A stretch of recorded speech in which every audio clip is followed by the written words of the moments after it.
히브리서는 그 제목에서 나타나듯 원래 유대계 그리스도인들을 향해 쓰여진 편지입니다. 히브리서 전체가 전하는 큰 주제를 요약하자면 다음과 같습니다.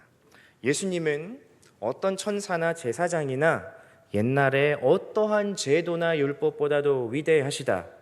그러니 이처럼 큰 구원, 즉 예수님의 법과 그분의 지경을 떠나지 말고 믿음으로 예수님 안에 발견되는 참된 안식을 붙들고 교회 안에 있는 다른 이들을 권면하며 인내해가라고 합니다. 히브리서를 읽어보신 분들은 알겠지만 이 유대 그리스도인들, 나아가서 초대교회 교인들이 직면한 상황 자체가 매우 나빴습니다. 연대로 따져보자면 주후 70년경에 로마군에 의해 예루살렘 성전이 파괴되고 유대인에 대한 전면적 탄압이 시작되었죠. 그리스도의 교회도 마찬가지였습니다. 그래서 이 서신의 내용에도 보면 13장에 갇힌 자, 학대받는 자와 같은 표현을 생각하며 이들이 갇혀 있는 것을 생각하라고 합니다. 심지어 우리가 잘 알고 있는 바울의 제자이자 교회의 지도자였던 디모데가 감옥에서 석방된 지 얼마 되지 않았다는 기록도 있습니다. 성도들이 믿음 안에서 이러한 모든 환난을 이겨낼 것을 촉구하고 또 지금까지 그들이 박해를 견뎌내고 있으며 감옥에 있는 이들을 긍휼히 여기고 너희 소유를 빼앗기는 것도 기쁘게 당한 것을 칭찬하고 있는 이유가 이 때문입니다. 자, 이렇게 급박한 외부의 상황들과 또 외부의 어려움들이 있으면 내부는 자연스럽게 어떻게 되죠? 내부로부터 야기되는 태만함, 의심, 모임 중단, 교제의 결여와 같은 어려움들을 유일하고 지고하신 구원자이신 예수 그리스도를 바라보고 그를 믿는 믿음으로 이겨내라. 그리고 교회가 함께 이 일을 수행하라. 이 애끓는 외침, 이 권면의 설교 말씀이 히브리서의 전문인 것입니다. 오늘 본문은 히브리서의 3장 말씀입니다. 3장 1절을 보시면 그러므로 라는 접속사로 시작합니다. 관계사로 시작합니다. 그러므로는 전 문장과 이제 나올 문장이 서로 유기적으로 연결되어 있을 때 사용하는 접속사입니다. 즉 여기서 그러므로로 받고 있는 절은 2장 14절부터 18절까지의 내용일 것입니다. 즉 예수님께서 형제들처럼 혈육에 함께 속하셨었고 그분이 직접 충성된 대제사장이 되셔서 고난을 당하셨기 때문에 시험받는 너희 형제 자매들을 능히 도울 수 있다는 내용입니다. 자, 그러면 뭐 어떻다는 말입니까? 우리 3장 1절의 말씀을 찾아서 함께 읽어볼까요? 3장 1절입니다. 시작. 그러므로 함께 하늘의 부르심을 받은 거룩한 형제들아, 우리가 믿는 도리의 사도이시며 대제사장이신 예수를 깊이 생각하라. 외롭고 힘들 때, 그렇게 환난과 어려움에 닥쳤을 때 예수님을 깊이 생각하라는 겁니다. 예수님도 직접 고난을 당해보셨기 때문에 시험받는 우리들을 능히 끝까지 지켜주신다라는 것이 결론이죠. 그런데 그들은 도대체 왜 이런 시험을 받는 것입니까? 3장 1절을 보니까 예수 그리스도를 믿는 무리, 그들의 정체가 하늘의 부르심을 입은 거룩한 형제들이다라고 전합니다. 거룩함, 이것이 그들의 시험의 이유가 되는 것입니다. 자, 누군가가 이들의 거룩함을 시험한다는 말은 시험을 만드는 존재가 보기에 그들의 거룩함이 못마땅하다는 거죠. 시험을 주관하는 자는 당연히 원수 마귀입니다. 그가 관장하는 일은 성도를 정죄하고 참소하고 사망의 세력을 이용해 미혹하는 것입니다. 자, 그러면 마귀가 하는 시험의 내용도 분명해졌습니다. 사망의 세력을 잡은 자 마귀가 죽기를 두려워하지 않아도 되는 거룩한 자들에게 너 죽는다 하고 시험하면서 그 거룩함을 훼손하는 겁니다. 여기서 한 가지 해결해야 되는 질문이 있습니다. 자, 하늘의 부르심을 받은 거룩한 형제들, 즉 그리스도인들이 왜 죽음을 무서워하지 않는가? 이미 예수님께서 승리하신 그 승리 안에 있기 때문이다라고 히브리서의 저자는 말하고 있습니다. 그 예수님께서 우리의 사도이며 대제사장이십니다. 마치 스포츠 경기를 볼 때 이미 승리한 경기를 마음 졸이며 보는 사람 아무도 없듯이 마음을 놓고 확신 가운데 거하며 예수님을 깊이 생각하라 당부하는 것이죠. 그리고 나서 오늘 우리가 함께 읽은 3장 7절에서부터 이어지는 본문에 7절부터 19절까지의 말씀에 두 번이나 반복되는 구약의 말씀이 있습니다. 바로 오늘날 너희가 그의 음성을 듣거든 너희 마음을 완악하게 하지 말라라는 말씀입니다. 여러분, 근데 이 말씀은 구약에 있는 시편의 말씀을 인용하여 사용한 구절입니다. 시편 95편 7절에서 11절의 말씀을 인용한 구절인데 그 내용이 이렇습니다. 이스라엘의 백성이 출애굽하여 광야 생활을 시작하던 중에 르비딤과 가데스에서 물이 없다는 이유로 모세에게 불평하고 하나님을 원망합니다. 그리고 12명의 정탐꾼이 가나안 땅을 다녀온 뒤에 갈렙과 여호수아를 제외한 모든 백성이 그 땅에 들어가기를 거부하자 하나님께서는 그들의 불신앙으로 말미암아 한 명도 그 땅에 들어가지 못할 것이다 라고 맹세해 버리시게 됩니다.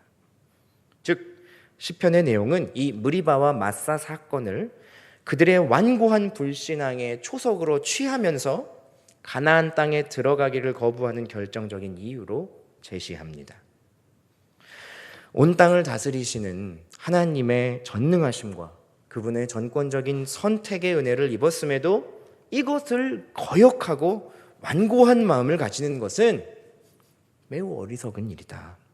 매우 불행한 일이다라는 판단을 부각시키는 것입니다.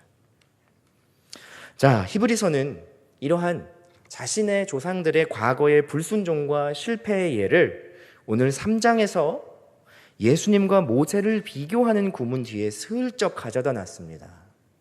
그리고 나서 12절부터는 이렇게 이어서 씁니다. 형제들아 너희는 삼가 너희 중에 누가 믿지 아니하는 악한 마음을 품고 살아계신 하나님에게서 떨어질까 조심할 것이요 오직 오늘이라 일컫는 동안에 매일 피차 권면하여 너희 중에 누구든지 죄의 유혹으로 완고하게 되지 않도록 하라. 자, 지금 히브리서에서는 무엇을 경고하고 있는 것일까요? 본문 7절에서부터 11절의 말씀을 인용하면서 광야 이스라엘 백성들과 그리고 이 글을 읽는 유대 그리스도인들의 상황이 크게 다르지 않다고 말하는 것입니다. 여러분, 광야에는 물이 없어요. 살 수가 없죠. 지금은 어때요? 예수 믿는 사람을 다 잡아다 가두고 죽이는 상황이에요. 과거엔 그나마 그 자리에서 물이 펑펑 나왔어요. 지금은요, 아직 안 나왔어요. 그래도 어떻게 하라는 거예요? 여기서 예수님과 모세를 비교한 이유가 드러나는 거죠. 이렇게 말하고 있는 겁니다.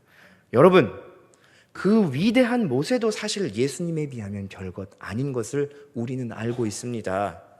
예수님이 하나님의 집의 아들이라면 모세는 그냥 종이거든요.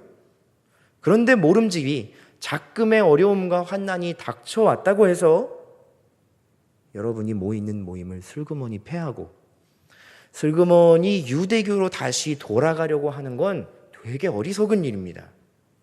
오히려 그런 사람들을 권면하고 죄의 유혹으로 그 마음이 예수님과 하나님의 의를 떠나지 않도록 주의시키세요. 이것이 오늘 우리가 함께 읽은 3장 7절에서 14절의 본문의 내재적인 의미입니다. 7절에 보면 중요한 내용이 있습니다. 우리 7절의 상반절 말씀, 3장 7절의 상반절을 같이 한번 읽어볼까요? 그러므로 성령이 이르신 바와 같이, 여기까지. 여러분, 시편 95편에는 너희가 오늘 그의 음성을 듣거든 이라고 쓰여 있습니다. 즉 직접 하나님께서 말씀하신 것으로 쓰여졌는데 같은 구절을 인용한 히브리서에는 누가 말씀하신다고요? 성령이 말씀하신다라고 전하는 거죠. 히브리서 9장 14절 말씀을 보면 성령이 어떤 일을 하시는가가 구체적으로 나옵니다. 제가 읽겠습니다. 하물며 영원하신 성령으로 말미암아 흠 없는 자기를 하나님께 드린 그리스도의 피가 어찌 너희 양심을 죽은 행실에서 깨끗하게 하고 살아계신 하나님을 섬기게 하지 못하겠느냐. 이게 무슨 말이냐 하면 예수님께서는 가장 큰 하나님의 대제사장의 책무를 수행하실 뿐만 아니라 그 자신이 직접 완전한 제물이 되어서 하나님께 드려지심, 즉 우리가 알고 있는 십자가 대속의 사건을 담당하셨는데 여기에 성령님께서 예수 그리스도의 제물 되심, 즉 거룩하게 드려지기 위해 준비되심에 구체적으로 도움을 주었다고 쓰여 있는 겁니다. 그렇죠? 영원하신 성령으로 말미암아 흠없는 자기를 하나님께 드리셨다. 성령님께서 예수님의 십자가 사역에 구체적으로 도움을 주었다고 쓰인 것입니다. 실제로도 말씀해 보면 예수님께서 공생애의 기간을 시작하실 때 세례 요한에게 세례 받으시죠. 그때에 하늘에서 비둘기 같은 성령이 나타나셔서 예수님에게 강림하였다라고 기록되어져 있습니다. 자, 바로 이 성령, 거룩하게 하심과 예수님의 십자가 능력을 직접 관장하시는 영께서 과거 출애굽 시절의 백성들뿐 아니라 말씀 속에 있는 히브리서를 읽고 있는 모든 유대 그리스도인들에게 함께 하신다는 의미이자 동시에 어떤 의미일까요? 오늘 이 말씀을 상고하는 모든 주의 교인들에게도 함께 하신다고 말씀하시는 것입니다. 자, 이제 이 말씀의 메시지를 성령께서 우리에게 주시는 살아있는 말씀으로 나눠볼 차례입니다. 먼저 이 성령께서 역사하시며 말씀하시는 배경의 시간의 축을 찾아보면 오늘입니다. 너희가 오늘 그의 음성을 들으면, 여러분 오늘이라는 말의 어원을 보면 온 날이라는 의미가 있습니다. 이미 다가온 날, 이런 의미이죠. 현재감이 가장 뚜렷한 표현입니다. 어제는 이미 지나간 과거입니다. 내일은 아직 오지가 않았죠. 현재감이 없습니다. 그런데 하나님은 시간의 간섭을 받지 않는 분이십니다. 그분에게는 과거와 현재, 미래가 한결같습니다. 그리고 이것을 영원이라고 부릅니다. 하나님의 시간은 따라서 영원한 현재입니다. 그렇다면 인간의 오늘은 하나님 앞에서 어떤 의미를 가집니까? 여러분, 사실 우리의 오늘은 어제의 오늘과 다릅니다. 이해가 되세요? 지금 우리가 살고 있는 오늘, 이 오늘은 어제가 어제의 시간에서는 오늘이었잖아요. 그런데 그 오늘과 오늘이 같아요? 다르죠. 내일은 또 내일이 오늘이 됩니다. 그런데 그 오늘이 오늘의 오늘과 똑같나요? 다릅니다. 자, 우리가 무심결에 가족과 친구에게 던지는 인사말, 내일 만나가 얼마나 아득하고 기약할 수 없는 일인지 그 말의 의미를 한 번만 더 생각해 보면 우린 경악하게 될 겁니다. 대관절 세상 어느 누가 내일 나와 너의 멀쩡한 만남을 보장해 줄 수 있다는 말인가요? 사실 우리는 지나간 과거를 바꿀 수도 다가올 미래를 알 수도 없기에 오늘이라고 하는 현재성 앞에서도 무기력하기만 합니다. 하지만 하나님의 말씀은 변하지 않습니다. 이사야서 40장 8절의 말씀, 푸른 마르고 꽃은 시드나 우리 하나님 말씀은 영원히 서리라. 우리의 파편과도 같은, 아무 의미도 없는 것만 같은 오늘이 참된 의미를 가질 수 있는 유일한 길은 영원하신 하나님 음성에 귀 기울이는 것뿐입니다. 그것만이 사람이 보기에는 어제랑 별 다를 것 없는 시시한 오늘이 아니라 매일매일 새롭고 더 좋은 은혜와 인도하심이 가득한 하루를 사는 방법입니다. 또 매일매일 습관과 관성에 의지하여 걸어가는 길이 아니라 말씀의 척도로 나의 여정이 하나님을 향해 그분의 나라를 향해 올바로 걷고 있는가를 가늠해 볼 온전한 방법입니다. 뿐만 아닙니다. 오늘 들려오는 성령님의 말씀에 귀 기울이는 것은 사람이 교만과 어리석음을 면하는 길이 됩니다. 잠언서 27장 1절에 너는 내일 일을 자랑하지 말라. 하루 동안에 무슨 일이 일어나는지 네가 알 수 없음이니라.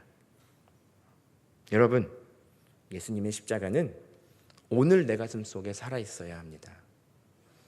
과거에 잘 믿었었지 하는 업적주의에 사로잡히지 않고 내일부터 잘하면 되지 하는 태만에 사로잡혀 허투루 오늘을 내줘버리지 않기를 바랍니다. 성령의 조명하심을 받고 또 때로는 지금 마음이 완악해지고 있어 하는 엄중한 경고에 귀 기울이며 한결같으신 주의 은혜 안에 거하시는 여러분들이 되기를 기원합니다. 두 번째는 성령께서 전하시는 말씀의 장소의 축인 광야입니다. 출애굽기 전체의 틀을 보면 광야의 역할은 분명합니다. 궁극적인 목적지를 향해 가는 여정의 공간 배경이기도 하지만 하나님께서는 그 광야를 그분의 의도를 가지고 백성들이 그곳에 머물게 하십니다. 첫째는 치료이고 둘째는 훈련과 성화입니다. 치료가 필요하다는 것은 그들에게 질병과 상처가 있다는 말이고, 훈련과 성화는 하나님과 이스라엘 백성이 맺은 언약의 내용과 연관이 있습니다. 문제는 이스라엘 백성이 제기한 왜 하필 광야야? 왜 하필 광야인가? 여기에 있습니다. 이것을 해결하기 위해서는 앞서 모세가 광야에서 하나님을 만나 소명을 받는 사건으로 되돌아가야 합니다. 모세는 혈통으로는 히브리인이었지만 애굽의 왕자로 황실에서 자랐습니다. 그런 그가 불시에 저지른 죄로 인해 도망자가 되고 이후 40년을 광야의 낭인으로 살게 되죠. 그러한 그가 광대한 하나님의 현존을 대면하게 되는 곳이 아이러니하게도 풀 한 폭이 안 나는 광야의 벌거숭이 산 호렙 한 꼭대기입니다. 그런데 이것은 모세의 실존과 굉장한 연관이 있습니다. 여러분 생각해 보십시오. 80살이 된 노인입니다. 껍데기만 남아 하루하루 양치며 연명하는 것 외엔 별다른 낙도 없는 광야 같은 삶을 살고 있는 인생이지요. 그의 삶 속에 전능하시고 무한한 하나님의 현존이 임하십니다. 자, 여기에서 하나님의 뜻과 인간의 오해가 극치를 이룹니다. 모세는 분명히 이렇게 생각했을 겁니다. 아니, 이런 대단한 일을 시키시려면 내 나이 1살이라도 젊었을 적에, 그리고 애굽에서 좀 날렸을 적에 시키실 것이지, 다 꺾이고 말라 비틀어져가는 노구한테 무슨 이런 일을? 하나님 기준과 관점은 그가 사회적으로 대외적으로 잘 교육됐는지, 풍부한 경험을 쌓았는지, 인정받을 만한 성과를 올렸는지에 있지 않다는 거죠. 오히려 그런 쓸데없는 것들을 의지하지 않고 텅텅 빈 것과 같은 영혼과 육신에 하나님의 영의 충만한 감동과 능력을 담아낼 수 있는가? 하나님은 이 모든 것의 가장 완벽한 장소로 광야를 선택하셨고 모세를 그곳에 보내셨고 결국엔 그를 만나셔서 그를 채우십니다. 즉 이스라엘 백성이 광야로 인도하심을 받았을 때 그들은 그곳이 자신들에게 너무 어울리지 않는 곳이라는 생각에 강하게 사로잡혔을 거라는 거죠.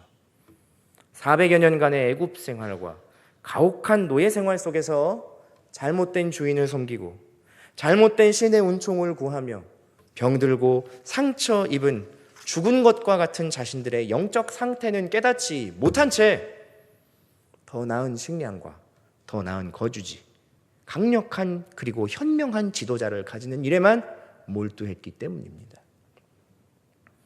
그리고 그들은 하나님께서 그들의 먹고 마시는 일에 별 관심이 없다고 그분을 오해했습니다. 하지만 그렇지 않습니다. 첫 번째로 당장 그들이 구원받아야 하는 삶의 자리가 그들의 영혼, 그들의 마음, 그리고 그들의 생각과 말이었다는 것이 분명합니다. 오랜 분노와 피해의식, 자기도 모르는 사이에 노예의식에 사로잡혀서 애굽인들이 집 밖에서 불을 쬐며 남은 고기 쪼가리라도 먹는 게 더 행복하지 라고 말할 수밖에 없었던 그 세계관, 그 생각, 영혼이 구원받아야 했습니다. 그러기에 광야는 정말 완벽한 장소입니다. 왜냐하면 그들은 정말로 기적적인 하나님의 보살피심으로만 광야에서 생존할 수 있기 때문입니다. 역설적으로 우리가 광야에 있어도 하나님께만 붙어 있으면 사실 먹고 마시는 건 별 문제가 되지 않는구나. 이것을 깨달을 때 그들은 먹고 마시는 문제로부터 자유로워질 수 있었던 겁니다. 오늘을 살아가는 우리도 마치 인생의 광야 같은 시간들을 거치게 됩니다. 누구에게나 있습니다. 그리고 우리는 그 앞에서 실로 무력감을 느끼게 되죠. 그러나 그것은 우리가 오늘 나와 함께 하시는 하나님 음성에 귀 기울일 때 극복할 수 있습니다. 그리고 나를 광야 같은 삶으로 인도하신 하나님을 원망하지 않고 조용히 그 뜻을 물을 수 있습니다. 오늘 본문 말씀 14절 권면이 우리의 소망의 언약이 됩니다. 함께 읽겠습니다. 14절 시작. 우리가 시작할 때에 확신한 것을 끝까지 견고히 잡고 있으면 그리스도와 함께 참여한 자가 되리라. 여러분, 내가 하나님 앞에서 그 말씀과 언약을 처음 붙잡았던 때, 그때와 오늘의 하나님은 변함이 없으십니다. 광야 같은 삶을 살고 있을 때도 마찬가지입니다. 우리가 오늘 그 음성에 귀 기울이면 우리는 소망의 확신이 가득한 마음으로 그리스도의 구원에 참여한 자가 됩니다. 그리고 우리의 마지막 날, 역사의 마지막 날까지 이 산 소망이 변치 않고 이루어질 것입니다. 이 은혜가 저와 여러분과 함께 하시길 주님의 이름으로 기원 드립니다. 우리 함께 합심하여 오늘 주신 말씀을 붙들고 기도할 때에 광야와 같은 시간을 살아가며 광야 같은 삶 가운데에 있을 때에도 주의 선하신 뜻과 계획을 의심치 아니하게 하시고 오늘 내게 말씀하시는 성령의 음성에 귀 기울이며 주님과 동행하게 하소서. 끝날까지, 나의 삶의 끝날까지, 역사의 끝날까지 산소망 붙들게 하소서. 함께 기도하겠습니다.